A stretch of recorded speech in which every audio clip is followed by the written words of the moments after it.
అనేది పేరుంది ఆయనకి. దాన్ని అది వాడుకుంటున్నారు ఆయన్ని. అది కరెక్ట్ కాదు కదా ఆయనకి. అంటే దాని గురించి ఆయన క్రెడిబిలిటీ ఉన్న అనలిస్ట్ కదా, ప్రజలు నమ్ముతారనే పరిస్థితిలో ఆయన వాడుకుంటున్నారు.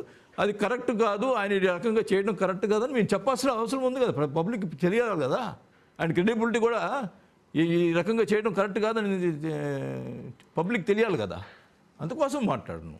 అంటే ఇంకా వేరే అనలిస్టు అది కొంతమంది చాలామంది తెలియని ఉంటారు, వాళ్ళ గురించి మేము మాట్లాడట్లా. ఒక క్రెడిబిలిటీ ఉన్న అనలిస్ట్ అని కూడా చెప్తా ఉన్నాం. ఆయన కూడా పవన్ కళ్యాణ్ గారు కూడా ఆయన అనలిస్ట్, మంచి అనలిస్ట్ అనే ఉద్దేశంతో ఫ్యాక్ట్ ఫైండింగ్ అనే కమిటీలో ఆయన వేశారు. అప్పుడు ఆయన పిల్లలు పిలిస్తే కూడా పోయారు. ఆయన మీద అంత గౌరవం ఉంది. అలాంటిది లేని తీసుకొచ్చారు కాబట్టి అది పబ్లిక్ ప్రజలు కూడా తెలియాలి. అందు ఉద్దేశంతో మాట్లాడుతున్న తప్పితే వేరే ఉద్దేశం కాదు.